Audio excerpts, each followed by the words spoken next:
Today, President Reagan named an independent blue ribbon panel to help piece together what caused this shuttle disaster. Space reporter John Getter has details. While all remains on hold for the shuttle launch schedule, President Reagan has named former astronaut Neil Armstrong and former Secretary of State and Attorney General William Rogers to head a commission investigating the tragedy which claimed Challenger and crew. The commission will review the circumstances surrounding the accident, determine the probable causes, and develop recommendations for corrective action. And this commission will report back to me within 120 days. A primary part of the investigation will be to look into why flames were coming from the side of one of two solid rocket boosters. The flame is suspected of triggering a chain of events, ending in the fireball which horrified the nation. Off the coast of Florida, salvage crews are still picking up the pieces. During 6 days of searching, Coast Guard, Navy, Air Force, and NASA vessels and aircraft have recovered over 11 tons of debris.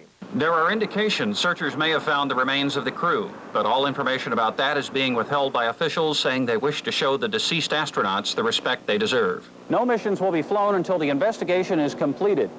The soonest we could see American spaceflight then is June. Many mission planners suspect that if a June launch is scheduled, it could send a nuclear-powered probe to study the planet Jupiter, but no one knows at this point. While investigators look at causes of the tragedy, they will undoubtedly also be looking at what to do if it ever happens again. Shuttle pilots have only one choice if they are alerted to a situation such as this: ditch in the water. Water ditchings are something Challengers and other crews have trained for, even though reliable sources say chances of surviving a water ditching are very low.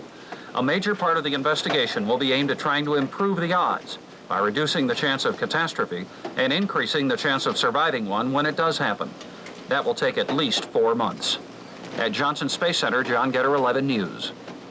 Memorial services continue for the Challenger 7. Astronaut Ron McNair was remembered tonight in Houston.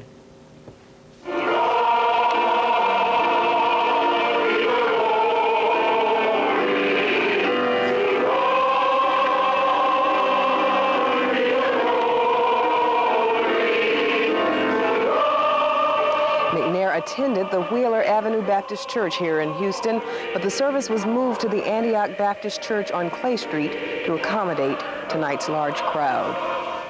Other memorials were also held today. Senator John Glenn spoke at the high school where Judy Resnik was valedictorian in 1966. Her father thanked the crowd for caring and sympathizing.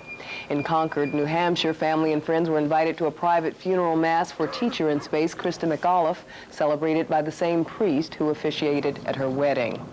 And services were held today for a NASA worker who suffered a fatal heart attack after the shuttle tragedy. 69-year-old Elmer Thomas worked in launch control at the Cape.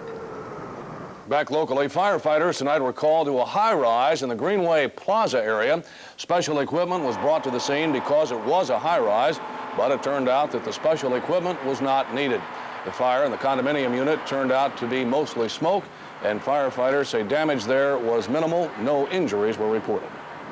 The Brazoria County Sheriff's Department is investigating a double shooting tonight. It happened on County Road 161 outside Alvin. A 27-year-old man was shot in the abdomen. A